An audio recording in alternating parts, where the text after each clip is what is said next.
त्योहारों का मौसम चल रहा था। दिवाली, भैया दूज, अब महापर्व छठी मैया का आने वाला था।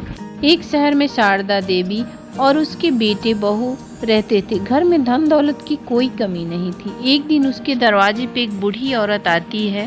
बेटी, मुझे कुछ पैसे दे दो। मेरी बहू छठ का व्रत करती है और हम बहुत गरीब हैं। कुछ छठ का सामान लाना है। वह बुजुर्ग महिला रोते हुए रोशनी से कह रही थी। रोशनी उस औरत को कुछ पैसे ला कर देती है और उससे पूछती है कि ये छठ व्रत क्या है और क्यों किया जाता है। उसके बाद वह बुजुर्ग महिला उसको छठी मैया की महिमा बताती है। बेटी, यह व्रत करने से सूनी माँओं की गोद भरती है। निसंतानों को संतान प्राप्त होता है और संतान की रक्षा करने वाली ये छठी मैया बहुत ही दयालु है। बेटी, छठी मैया तुम्हारी रक्षा करेगी, तुम्हारी मनोकामना पूर्ण करेगी। वह महिला रोशनी को आशीर्वाद देते हुए वहां से चली जाती है। लेकिन रोशनी के मन में ये बात बैठ जाती है कि ये छठ मैया का व्रत मैं भी करूंगी, क्योंकि मेरी भी शादी के 5 साल हो गए। अभी तक मेरे गोद सोनी के सोनी है। उसके बाद वो अपने सास के पास जाकर, माँ जी, यह छठ का व्रत क्या होता है और कैसे किया जाता है? मैं भी छठ व्रत करूंगी। उसके बाद रोशनी उस महिला की सारी बताई हुई बात अपने सास को बताती है और कहती है कि माँ जी, मैं यह छठ का व्रत जरूर करूंगी। बहू, जब मैं पहले गांव में रहती थी तो मैंने भी देखा है गांव के लोग छठ व्रत करते हैं, लेकिन यह व्रत बहुत कठिन है। तुम नहीं कर पाओगी बहू। उस व्रत में 3 दिन तक खाना पीना नहीं खाना होता है। उसके बाद वह अपने सास को और पति को दोनों को राजी कर लेती है कि मैं छठ करूंगी। उसके बाद राकेश जाकर बाजार से सारा सामान लाता है।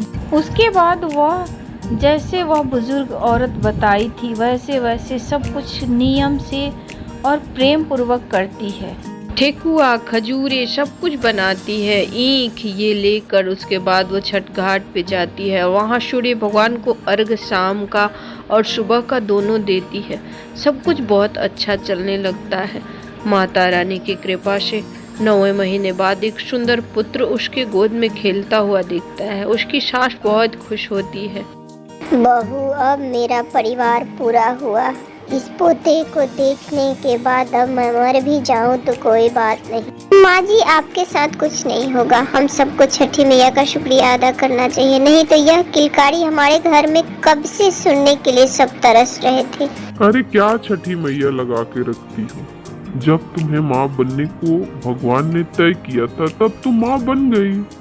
हर जगह बस छठी मैया, चुप भी रहा करो। अब वह हर साल छठी मैया का व्रत करती है। धीरे धीरे देखते देखते समय बीतता जाता है। अब मयंक 6 साल का हो गया था। एक दिन उसकी माँ, रुक जा बाबू, मयंक रुक जा, कहाँ जा रहा है? खाना तो खा ले। तभी राकेश आ जाता है और, अरे उसको छोड़ो, पहले मुझे बताओ कौन कौन से सामान लाना है, नहीं तो फिर चिल्लाओगी कि छठ का ये सामान छूट गया, वो छूट गया। 4 दिन छठ में बचा है। वह राकेश को सब सामान लाने के लिए बताती है। राकेश सब कुछ लेकर आता है। छठ का दिन भी आ जाता है। रोशनी, सब कुछ तैयारी कर लिया? अगर तैयार कर लिया हो तो तुम भी तैयार हो जाओ। टाइम हो गया जाने का, मैं भी तैयार हो रहा हूँ और माँ को भी बोल दो और मयंक को भी तैयार कर दो। उसके बाद सब तैयार होकर छठी मैया के घाट पे जाते हैं। वहां जाने के बाद उसकी मम्मी कहती है, बेटा जो अर्घ का सामान है वह उठाकर रोशनी को दो। उसके बाद ये लोग आपस में बातें कर रहे होते हैं। तभी वहां से मयंक किसी दूसरे घाट पे चला जाता है। ये लोग ध्यान नहीं देते हैं। जब इधर उधर देखते हैं तभी आवाज आती है, पापा पापा मुझे बचा लो, मैं डूब रहा हूँ पापा, मैं डूब जाऊंगा। देखते ही देखते मयंक पानी के अंदर समा जाता है और इधर राकेश दौड़ते हुए घाट के उस तरफ भागते हुए जाता है। रोशनी जोर जोर से चिल्ला के रोने लगती है। उसकी सास उसको समझाने की बहुत कोशिश करती है और कहती है, बहू धीरज धरो, तुम रो मत। तुम तो विश्वास करती हो छठी मैया पे। छठी मैया तुम्हारे बच्चे को जरूर बचाएंगे।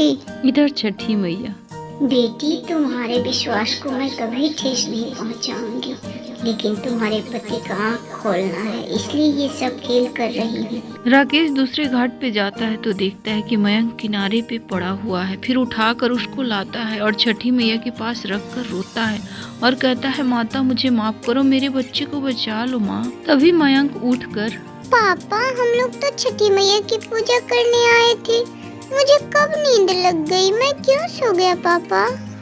मयंक के मुंह से ये सब बातें सुनकर सब आनंदित हो जाते हैं और वात्सल्य की देवी छठी मैया और दुनिया को रोशनी देने वाले सूर्य भगवान को नमस्कार करते हैं। रोशनी अर्घ देती है।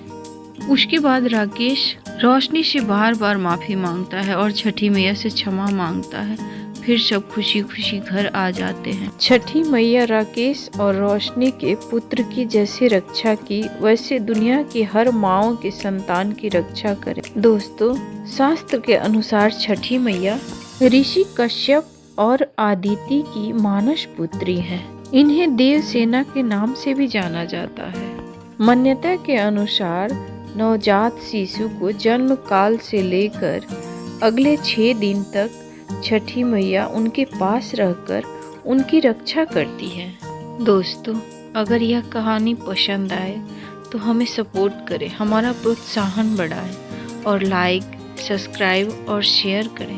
धन्यवाद। जय छठी मैया की।